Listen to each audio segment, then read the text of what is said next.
Amazon Games, it gets a massive IP that they're now going to be able to publish. Looks like Spider-Man 2 is coming out in 2023, and Steam is looking into releasing some new products.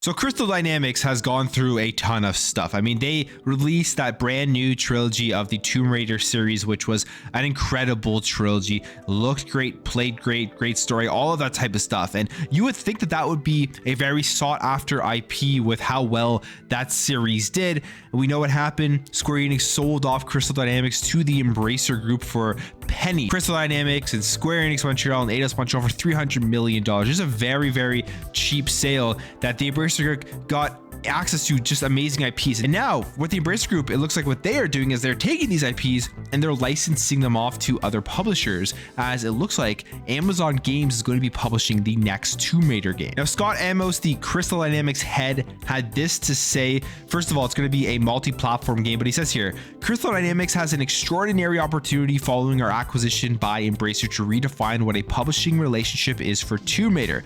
Transformative is what we're looking for, and with Amazon Games, we found a team that shares our creative vision, ambitions, and values for a Lara Croft universe across the spectrum of possibilities. They're uniquely positioned to rewrite what publishing and development collaborations are, and we're eager to forge this new path together, starting with building the biggest and best Tomb Raider game yet. Now, they also mentioned that the game is going to be built in Unreal Engine 5, so that's alone very exciting, especially with how good the last 3 previous games already look. Now you bring that into Unreal Engine 5, as there's just so many things they're going to be able to do with it. Specifically says here, Crystal Dynamics is drawing on the power and cutting edge technology of Unreal Engine 5 to take storytelling to the next level in the biggest, most expansive Tomb Raider game to date. The title is currently in early development. Any additional details will be announced at a later date. And I think this is a big get for Amazon Games. We take a look at the stuff that they are publishing and releasing in the upcoming future. There was this game that looked really, really cool. They showed it off at the Game Awards. That is Blue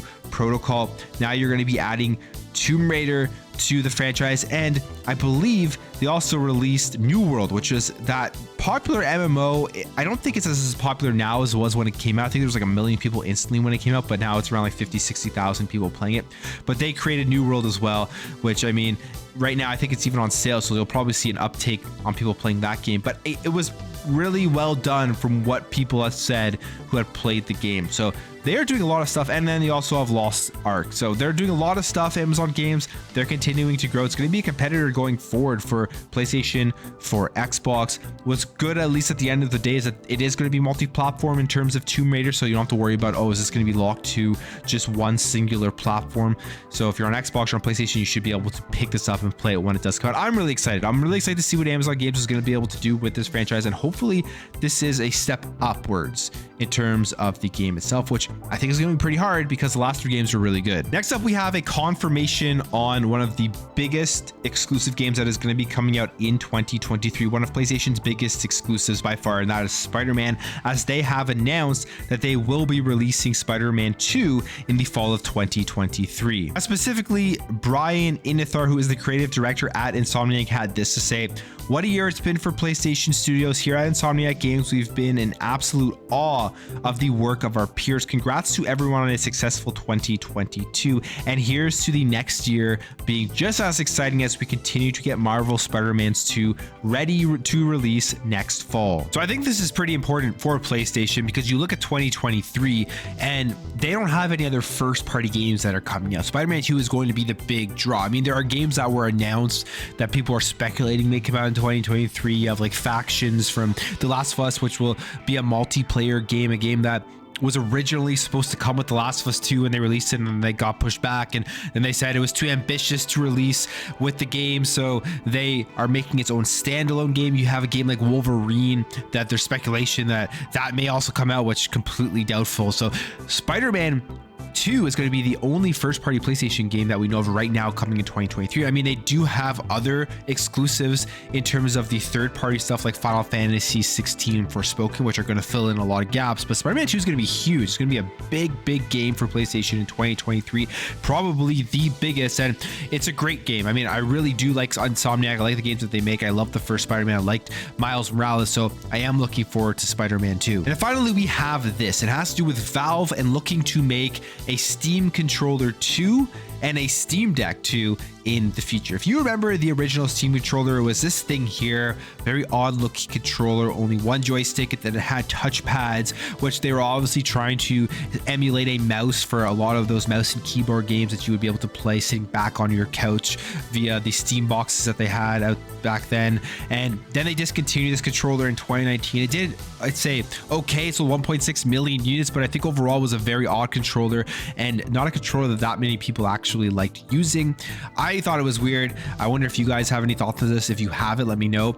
But it looks like they aren't done with the Steam controller, as there was an interview at The Verge with the Steam Deck designers, Lawrence Yang and Pierre-Louis Griffet, who spoke about the Steam Deck controller and said, yeah, we want to make it happen. It's just a question of how and when. Continuing here saying, I think it's likely that we will explore it because it's something we wanted as well. Right now we're focusing on the deck, so it's a little bit of a same thing as the micro console question. It's definitely something that we'd be excited to work with a third party or explore ourselves. Now, when it comes to the Steam Deck itself, I have one.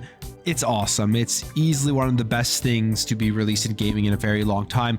It's an incredible device, an incredible handheld. The fact that you can play these big AAA games in your hands, it's just, it blew me away. I never thought we'd be able to see that day, but here we are. And when it comes to a Steam Deck 2, they're already kind of talking about it and what they can do to improve it. They say right now the fact that all Steam Decks can play the same games and that we have one target for users to understand what kind of performance level to expect when you're playing, and for developers to understand what to target, there's a lot of value in having that one spec. I mean, this is exactly one of the big draws to consoles for developers, is having that one spec, having Xbox Series X and PlayStation 5, and then the Xbox Series S, knowing exactly what those consoles are going to be able to output and developing the games to be able to run on those consoles without having to worry about all of these different configurations that come along with PC. And Steam is trying to go in that direction as well, which is interesting because Steam is the main PC launcher. Everyone on PC plays with Steam, uses Steam, and everyone has different specs with their PCs, and now they're really trying to go down the lines of the console in terms of the Steam Deck. I mean, it's a handheld console, the Steam Deck 2, which they're going to be working on, the Steam controller, which if they were to release that, I would assume they're considering also releasing some sort of little box like they did previously, like a Steam box or something, and not just release a controller that you can use on your PC, but maybe they will just do that. We'll wait and see if this thing ever actually comes out. But when it comes to the Steam Deck 2, this is what they say in terms of the difference. I think we'll opt to keep one performance level for a bit longer and only look at changing the performance level when there is a significant gain to be had. And it's good to hear, because Steam Deck hasn't been out that long. We will get a Steam Deck 2 at some point, maybe in the next couple of years. What I would say right now, the performance of the console itself is really good. I mean, it does the job. You can play new games that come out on your Steam Deck. The biggest issue with me for Steam Deck, which is something I think they need to improve the most in the next iteration, is the battery life. If you're playing games natively off the Steam Deck, you get 2 hours, an hour and a half battery life. For a handheld console, it's not very good. You pretty much have to use that thing plugged in at all times if you're going to be going into a slightly longer gaming session. Because let's be honest, sitting down for 2 hours to play a game, if you have that time and you wanted to sit back and relax, it flies by, and then the Steam Deck battery is dead. So I hope they really do look at that, and I hope they do and try to prove that battery life. But that's it for me, guys. Let me know your thoughts on all of this stuff, from Amazon games getting Tomb Raider to Spider-Man 2 coming out in 2023, and what do you want to see from a Steam Deck 2 and a new Steam controller. If you enjoyed this video, make sure to hit that thumbs up button. If you're new here and you liked what you saw, consider hitting that subscribe button. Thank you all for watching. Thank you for your support. I'll catch you in the next video.